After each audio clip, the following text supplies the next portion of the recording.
নিজ মন্ত্রণালয়ে কথা বলছেন পররাষ্ট্র উপদেষ্টা তৌহিদ হোসেন। আমরা সরাসরি যুক্ত হব। আরেক দেশের মন্ত্রী ওনার এই আসার এর আগে আমরা দেখলাম যে আসলেন আমিনা বালুচ, তারপরে পররাষ্ট্রমন্ত্রী এবং তারপরে অর্থমন্ত্রী।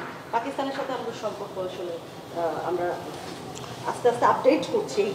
পাকিস্তানের সাথে একটা প্রশ্ন একটু বলে, ছোট্ট একটা প্রশ্ন, সেটা হচ্ছে আমরা চীনের কাছে যে ঋণ চেয়েছিলাম তিস্তা প্রকল্পের ব্যাপারে, সেটার কোনো আপডেট আছে কিনা? মানে আমরা জানি যে প্রকল্প তিস্তা হচ্ছে চীনের সাথে, আপডেট না, এই মুহূর্তে আমার কাছে কোনো আপডেট নেই। আর পাকিস্তানের ব্যাপারে আমি শুধু এটুকু বলি আপনাদেরকে, পাকিস্তানের সাথে আমরা আমি প্রথমেই বলেছি আমরা একটা স্বাভাবিক সম্পর্ক চাই। সেই স্বাভাবিক সম্পর্ক মধ্যে তো এই ধরনের সফর অন্তর্ভুক্ত। তারা যদি সফরে আসে তাহলে আমরা সেটা ওয়েলকাম করবো, এটাই স্বাভাবিক। এবং আমরা তাই করছি, কারণ আমরা তো অর্থনৈতিক ক্ষেত্রে চাই যে পাকিস্তানের সাথে সহযোগিতা বাড়ুক, যেটা আসলে অনেকটা একতরফাভাবে আটকে রাখা হয়েছিল অনেকদিন।